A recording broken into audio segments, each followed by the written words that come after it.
Rafael Stone, Houston's GM, Tommy Shepard, Washington's GM, hadn't really had a conversation about this potential trade since right before the draft. Thad Fouché from Wasserman, who is Russell Westbrook's agent, helped to get those two talking again yesterday. And essentially, they knew what the deal would be, which would be 1-for-1, Westbrook and Wall. And they got the draft protections down. They were going to do 1 first-round pick up in the future, 2023, protected, and they got a deal done there within just a few hours. Pretty rare for a deal of this magnitude to come together so quickly, but they were on the trade call within 3 or 4 hours from first talking yesterday. Wow. And of course, everybody wants to know about the dominoes that follow it, right? So what does this Westbrook trade mean for James Harden and his future status with the Rockets? The Rockets really don't know. They're hopeful that a healthy John Wall, a John Wall who regains his all-star form, is somebody that James Harden's going to want to play with and stay longer term. And they've made some other moves, certainly roster-wise in Houston. They got Stephen Silas is their new coach. But the one thing that the Rockets have going for them, it's a little different than Washington, is they have Harden under contract for at least 2 more years. And that buys them some time to try to get this moving in the right direction. They don't want to trade James Harden. They've never really backed off of that. And so they want to give it time.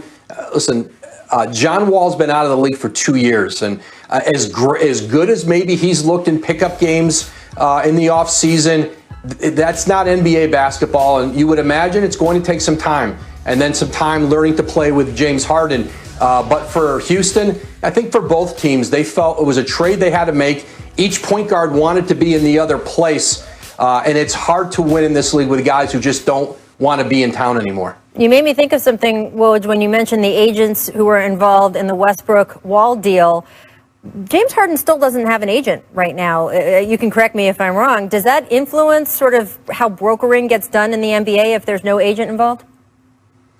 It's a good question. And he has like a business manager. He has a family that works alongside with him. But yeah, he doesn't have a formal agent anymore. And, Rob Pelinka was his agent previously before Rob went on to run the Lakers. But listen, he's made it clear to them where he stands. That's that he wants a trade. He wants a trade to Brooklyn. That's not in the offing right now.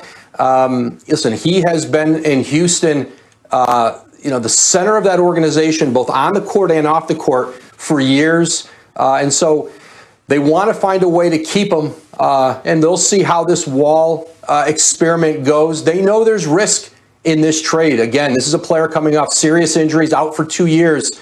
They're hopeful that a healthy John Wall is someone that James Harden decides he wants to play with, but they don't know for sure. Well, you mentioned Rob Pelinka, so let's move on to the Lakers because, boy, Rob Pelinka had quite an exceptional offseason. This morning, you also broke the news of Anthony Davis taking the full 5-year max from the defending champs. I remember you reporting on our free agency special Davis was going to take his time to make his decision, had multiple options before of how he wanted to structure this. How did him and his camp come to 5 years as opposed to taking something shorter? Well, obviously the guaranteed money, and you can do a shorter deal, but there is always risk based on injury, based on a lot of factors. You're guaranteeing yourself $190 million with this deal and a chance to go back potentially in the free agency. There's a player option, early termination option on the deal after the 4th year. Mm-hmm. So he'll be 32 years old. He can do a new deal with the Lakers or go into free agency. And go back and get, you would think, if he stays healthy, another max deal. And so I think the security of those 4 years, LeBron James obviously signed up for just 1 year less than him. Mm-hmm. Hey, he wanted this trade to the Lakers. He got there. He won a championship. There's nowhere else he wants to play right now. I think it made sense to them to make that longer commitment to L.A. Well, the rich get richer, and by the rich, I really mean everybody involved in that discussion. Woj, thank you so much for stopping by. If any more bombs drop in the next hour, we'll be here. I just want to point that out. Thank you so much. I'll be here too. Okay. Excellent. I want to bring our players back in, and I want to start with you, Richard. Is Westbrook for Wall a good idea for both teams, one team, either team? How do you see this trade? I think it's a great move for Washington. Look, we've seen what Russell Westbrook can do. He can take a team on his back. It also puts Bradley Beal in a position to just do what he does, and that is score and shoot at a high level. I actually really, really like this pickup for the Washington Wizards. Now, the Houston Rockets, that's a completely different story. And with all due respect to John Wall, he is very similar to Westbrook, but not quite as good as Westbrook. Plus, he's coming off two major injuries, including an Achilles. So explain to me how this could be even remotely close to a good deal for Houston. I just don't see it. I think that this is just another step of them trying to change the entire organization, and I believe that James Harden is next. Well, RJ, you speaking the gospel, and I was going to get on you about your plain white wall with no Christmas decorations on Very it. sad. But I'm going to let you make it because you speak. Yeah, I'm going to let him make it, Rachel, because he's speaking the gospel. But Washington, in my opinion, won big in this deal. When you talk about Russell Westbrook, a guy that already knows Scotty Brooks, has a great relationship with him, respects Scotty Brooks along with Robert Pack, those two guys could hold Russ accountable. And like Richard said, Bradley Beal is going to benefit tremendously playing alongside Russell Westbrook, like Paul George did a few years ago when he was in MVP conversation. And now you have spacing over there with David Bertans, who's one of the most deadliest three-point shooters in the game today, a young stud in Rui Hachimura, and all these young pieces. You have a spark plug off the bench in Ish Smith, a dog who they call on the defensive end, and Troy Brown. So I like the makeup of those Washington Wizards team. You add a Russell Westbrook, a Ferrari engine to this ball club, and guess what, Rachel? It brought chocolate back to Chocolate City. Well, look, okay. I don't know what that means. I do. I'm from D.C. Perk, I got you. Look, no, I know. You make a good point, Perk, about Russell Westbrook being a known quantity, right? Like, we know what his faults are. We know what his strengths are. We know what his injury issues are. John Wall is such an unknown quality. So for the Wizards, having that known quality in Russell Westbrook, that partnership with Scotty Brooks, I think really is going to be a strength for them. And for whatever reason, the John Wall-Bradley Beal partnership, which has never worked great, isn't apparently something they want to continue with all the reporting about Wall asking for a trade. So even if you just got rid of a possibly contentious situation, that is a good thing. For Houston, this is a huge gamble because we have no idea what John Wall is going to be. John Wall, frankly, doesn't know what John Wall is going to be. The injury history of guards in particular, coming back from Achilles injuries, is not good. So he will have to buck that. I do think for John Wall, it is a good change of scenery, the weight of everything that happened with him in D.C. If he came out this season and, let's say, really played healthy and like his own self, he would be having to battle the expectations of not just this season, but the weight of his entire history with the team. And this way, he has a fresh start as well. So good for John Wall, good for the Wizards. I don't know yet if it's going to be good for the Houston Rockets. I will say, and we're watching this right now, this Dear DC letter from Wall. He was such a force in the Washington community, and I'm from that area. You guys know this. I do want to take just a second and commend the fact that he put himself out there over and over and over again over the last decade, whether it was recently for voting rights and civil rights issues, childhood hunger, low-income housing. He has done so much for the city of D.C. that I know there are a lot of people there who are giving him a salute on the way out, and they'll see what happens with Russ now. All right, guys, I want to switch over to our coast, the West Coast here. Yesterday, the Lakers and LeBron James agreeing to a 2-year extension. You heard Woj mention it, $85 million. It will keep him in the purple and gold through 2023.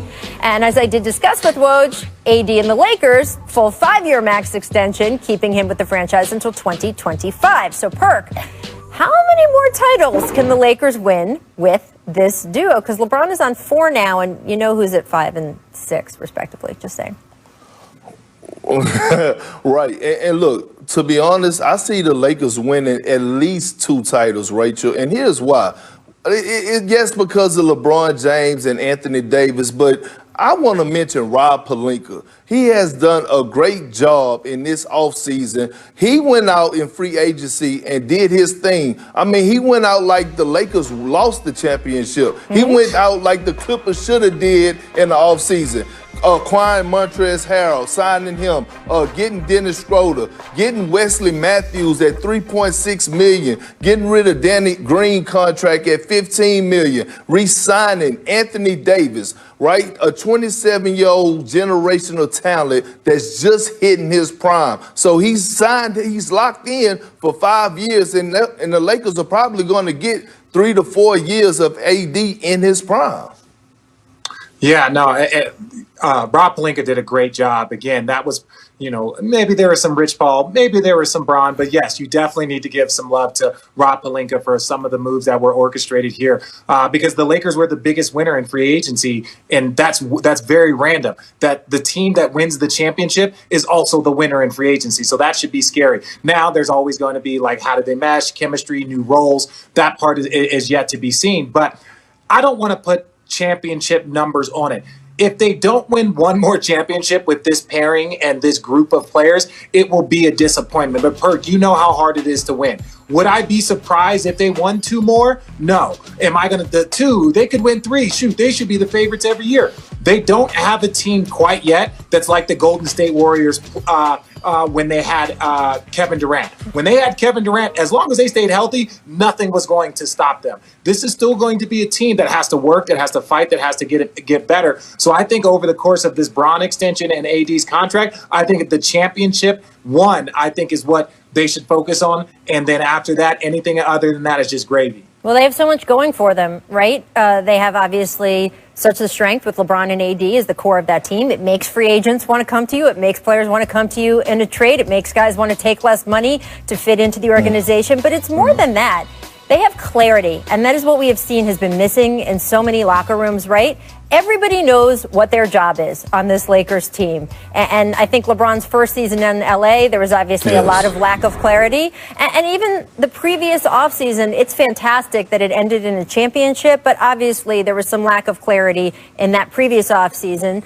And now they've had great clarity in this offseason setting up the team. So I just think that that's a huge organizational advantage for them. And it's to their credit, to LeBron and AD's credit, and to Rob Pelinka's credit. And, of course, let's not forget Frank Vogel's credit to set everything up that way. They have such a strength going into this year.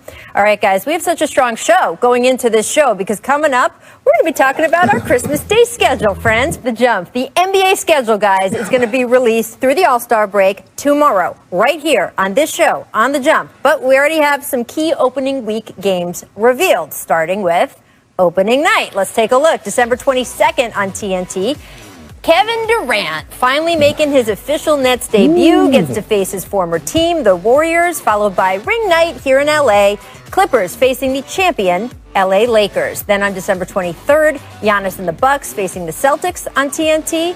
CP3 making his debut for the Suns against Luka and the Mavs on ESPN. That'll be a great game. We get to Christmas in a little bit, but Perk, the first game of the entire season, we get to see the Nets and the Warriors face off. Which team would you say has more pressure on opening night? Oh, it's the Brooklyn Nets. Look, Rachel, the world is ready to see Kevin Durant and Kyrie Irving play the game of basketball together. I want to see this team. I know you want to see this team. I know RJ want to see this team. The world is waiting to watch the Brooklyn Nets. Kevin Durant and Kyrie Irving. I can't wait. Yeah, no, I agree. That's a number one. I think if Klay Thompson was healthy, I think that would put a different focus on the Golden State Warriors. And that's unfortunate. Get well soon, Klay, man. We miss you on the court. The game of basketball misses you.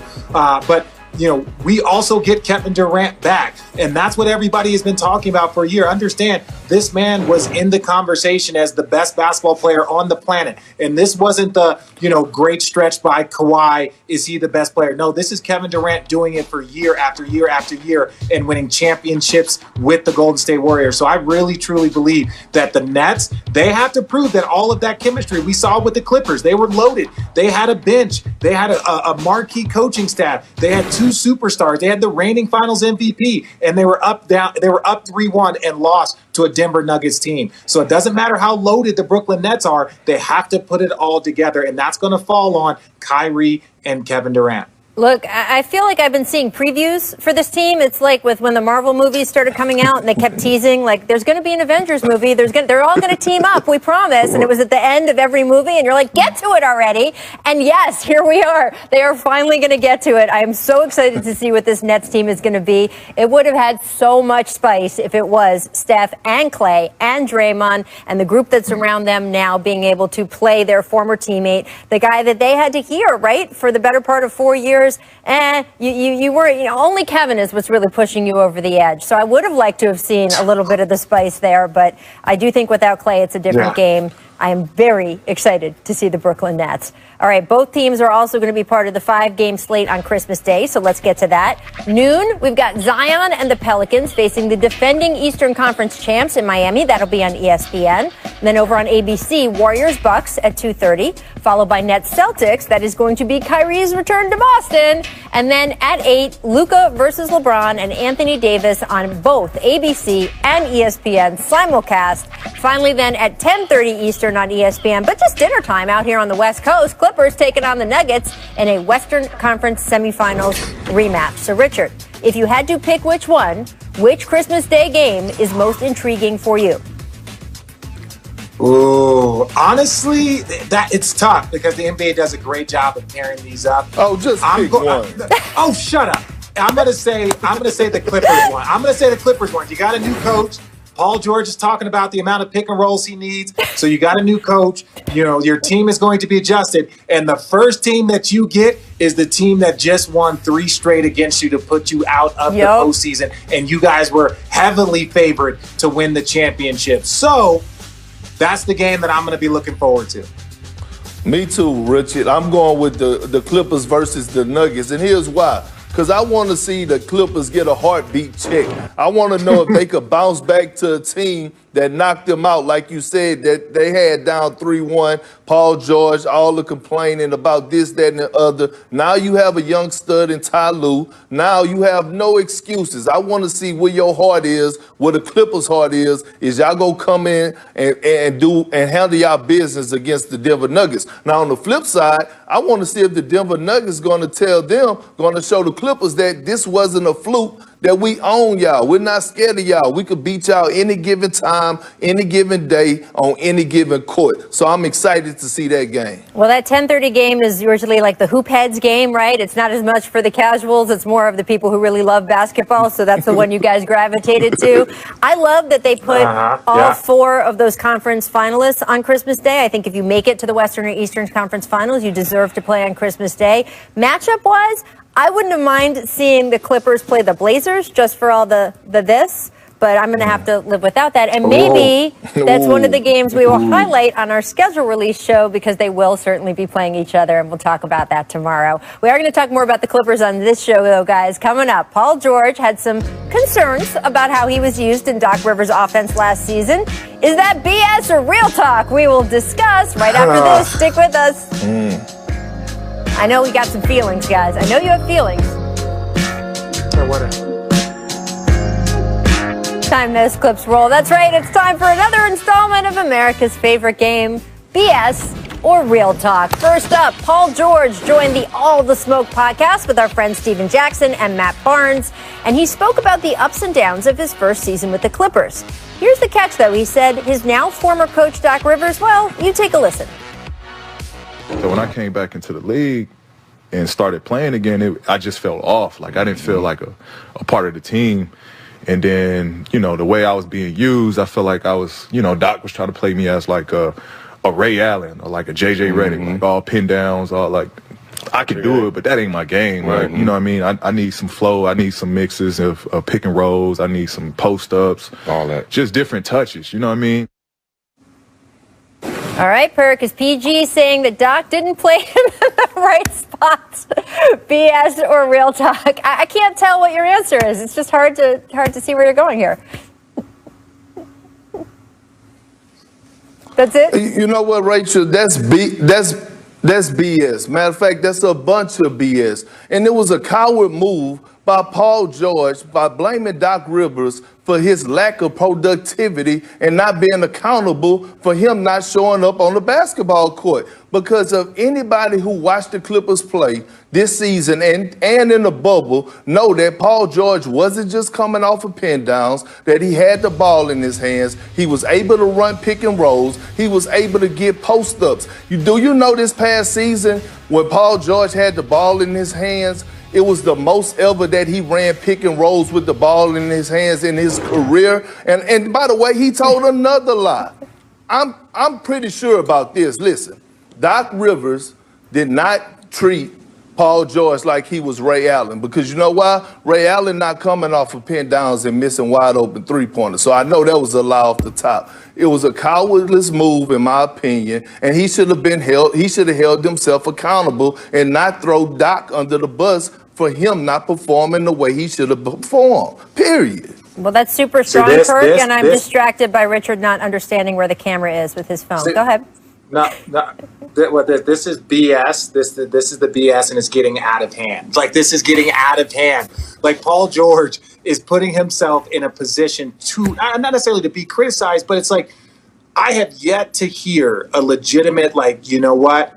I need to be better. I heard him say that during the postseason, and he actually corrected himself. You saw he had some really good games after struggling a little bit. He was open about struggling in the bubble. And people have given Paul George, I don't want to say a pass, because he's one of the more talented players. He's one of the best two-way players in this league. He is the reason why one of the reasons why that I picked him to win the championship. But when you start criticizing your coach on the way out, you could easily have just said, hey, look, you know what?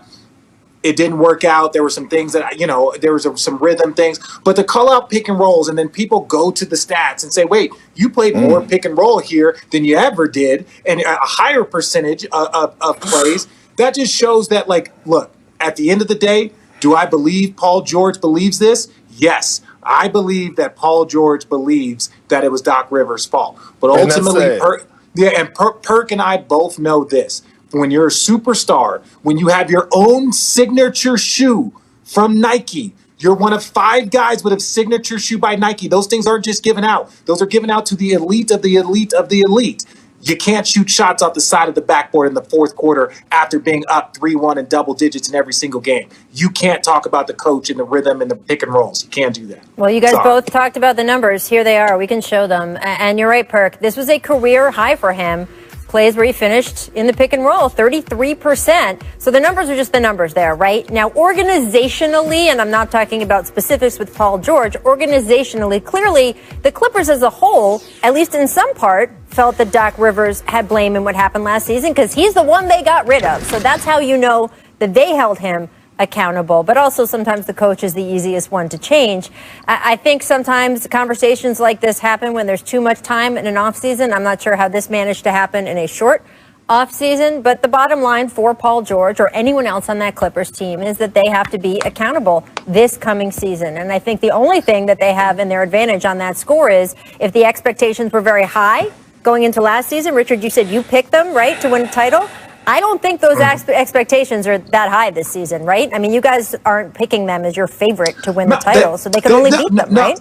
Well, they should. The expectations should be high. The only reason why the expectations have dropped is because of their performance, right? Like, that's the key thing. It's not that somebody's injured or they lost a ton of people in free agency or they lost some. No, it's because we saw their performance or lack thereof. And so everyone's expectations have now dropped. But they are still one of the top 2 or 3 teams. If you tell me this year, with the roster that they have, if they play great, that the Clippers can win the championship, I would not be surprised. I wouldn't be like, yo, yeah, they have all the pieces there necessary to win a championship. It's just a matter of whether or not players play up to their capability. And it wasn't just Paul George. Kawhi Leonard was at fault at a lot of this too. He had a god-awful second half and a god-awful fourth quarter. So we can't just focus in on Paul George. It was the pairing of the two.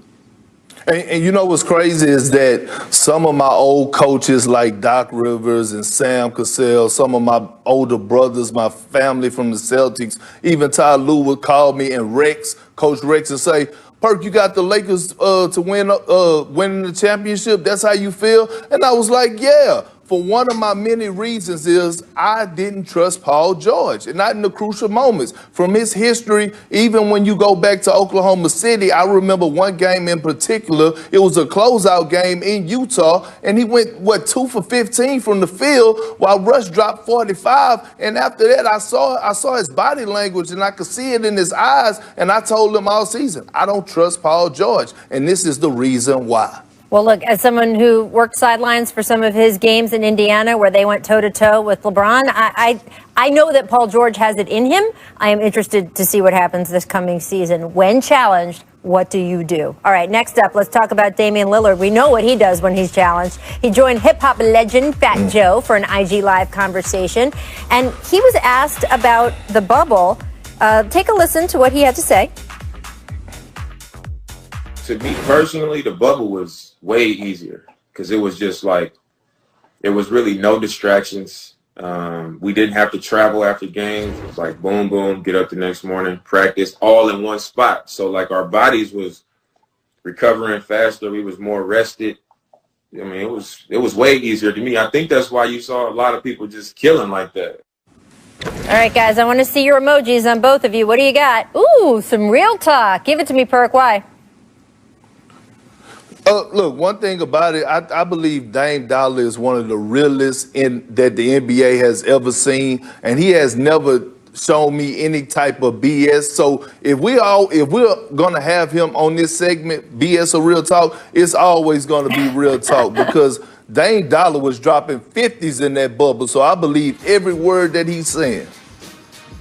I respect Dame this because all of us took a little bit of heat when we saw these elevated numbers by so many players, right? We saw the Phoenix Suns play the best basketball that they've played in 9 years. We saw Jamal Murray. We saw Donovan Mitchell. We saw TJ Warren. We saw some amazing numbers, even the young fellas for the Miami Heat. And You saw the way Duncan Robinson and Tyler Hero.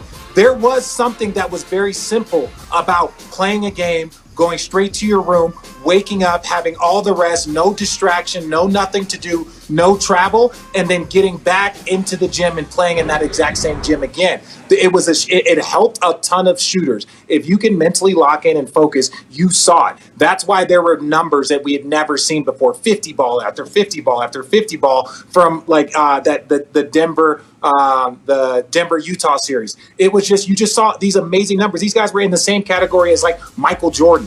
And it was just because it was a simpler way to play the game of basketball, especially for a team like Portland, that every time they get on a plane, it's 2 hours That's and what change. I was going to say. Every time. It just underscores that, and that's right? on the short end. Yep. No, it just underscores for travel. them that their travel is among the worst in the NBA in terms of what they have to deal with, and not having to do that totally changed the game. All right, guys, coming up, Giannis said he'd be happy if some superstars, Russell Westbrook for John Wall trade earlier in the show, but what does it mean for James Harden? Woj reported that Harden wants a trade to the Nets, but also that the Rockets don't see that happening. Now, on Tuesday, Kevin Durant was asked if he had talked to Harden about it. Here's what he said. I don't know where you're making these stories up that me and James talked about any of this that'll work out. Like, I don't know where that came from. And James is a friend of mine, but I let the front office handle all of that stuff. I was just so focused on working out. I heard all the noise, and I heard that, James potentially wanted to come to the Nets, but anybody can make up stories. Anybody can write a story, and it gets some traction. So, nothing's ever set in stone till it's set in stone. So I never thought too much about it. I just focused on myself, and my teammates probably did the same thing, and, just move forward. Richard, producer Steve didn't put that in BS or Real Talk segment, but I don't know. Do you believe him, and what do you think the Russ trade means for Harden's future?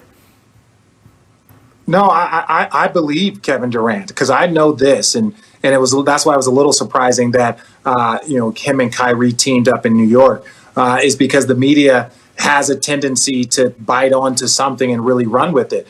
He's right. He lets the front office do what he does. And that Kevin Durant that I heard right there is the same Kevin Durant that we heard towards the end of his time in Golden State, where he doesn't want to answer questions about other players. He doesn't want to answer questions about trades or free agency. He wants to get back to playing basketball. So I 100% believe him in that moment. As far as the James Harden situation goes, what I see, and we're going to talk about Giannis, what I see from James is that, okay, it's great. I've scored a lot of points. I've made my mark. I've won my MVP. I want to win a championship now. All of that scoring and all of that stuff is secondary. Well, Rachel, I have no comment on KD. All I'm going to do is this. I have no comment whether I believe him or not. I'm going to leave that up in the air. But I will say this about James Harden's situation with the Rockets. The Rockets are not about to give him up right now. And they're going to try to hold this thing out. And from what I'm hearing is they're going to try to have a trial run for like the first half of the season or maybe the first 25 games to see how it goes. Now, what you should be looking for is looking at what the Philadelphia 76ers are doing 25 games in, and then look at what the Rockets are doing 25 games in. If it's not working well with James Harden and John Wall, I expect Daryl Morey to be aggressive in pursuing James Harden. Trust me. Well, this Yeah, James but Harden, wait, real go ahead, real quick. No. So, like, let's say again, Philly would most likely want to not give up, Joel Embiid, or let's say, because then you would think John Wall and Ben Simmons. You couldn't trade Ben Simmons for James Harden. So I don't know. I put Philly on the outside of that list only from the standpoint of, Joel Embiid would really be the only major star, because if you tried to pair Ben Simmons with John Wall, that's not a match that anyone wants to see.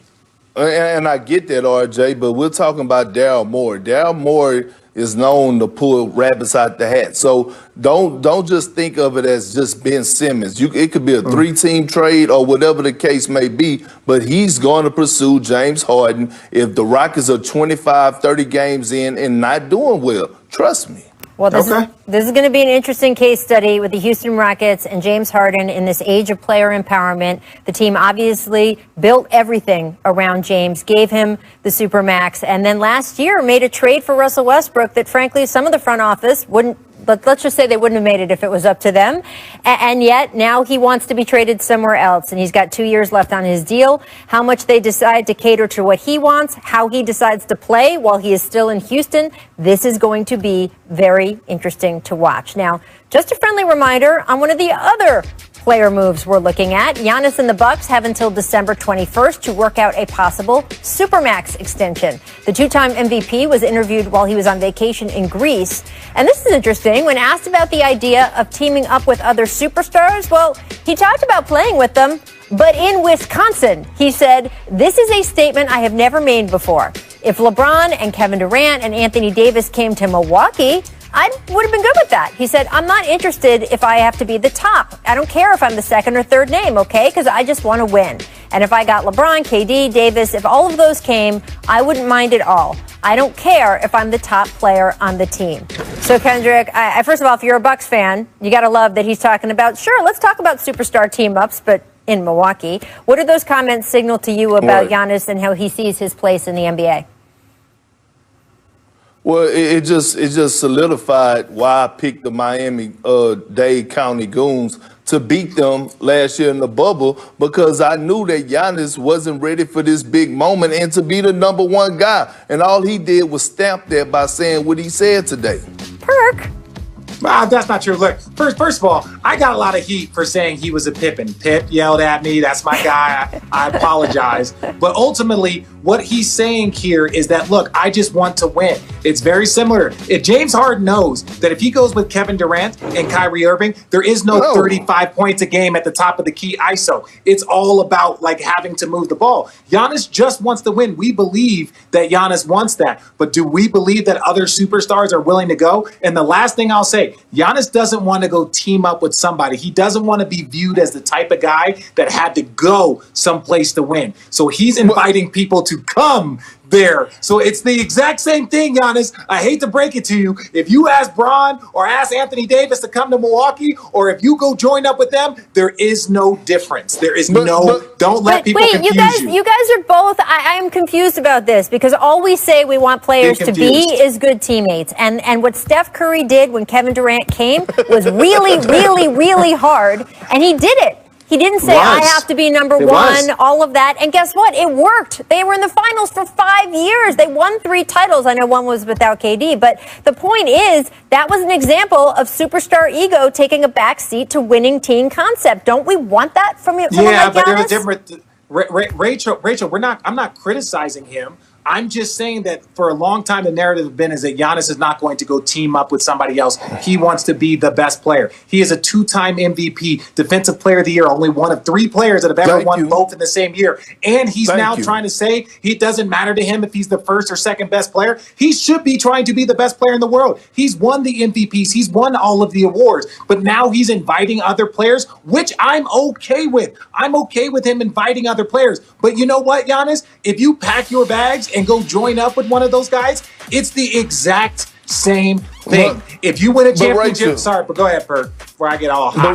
But Rachel, was Steph was already a championship up when he invited KD to his team and to his city and to his culture. So it's a difference. All I'm saying to Giannis is that, like Richard was saying, you in the category with Akeem Olajuwon and Michael Jordan for the only player to win Defensive Player of the Year and the MVP. Own that. It's okay to be the man. It's okay to be the man. Don't ever go backwards and say that I'll be okay with being a number 2 or number 3 option. No. Y'all keep moving the bar. You keep moving the finish line. You keep moving the bar. Yes. Come on. Yes.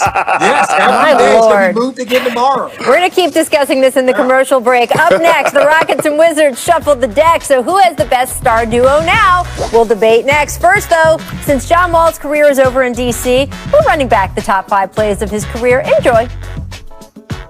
First mid-range jumper. John Wall, wicked crossover and a dunk inside by Seraphin. Ish Smith into the corner. John Wall is back for the Wizards. Picked up the far end.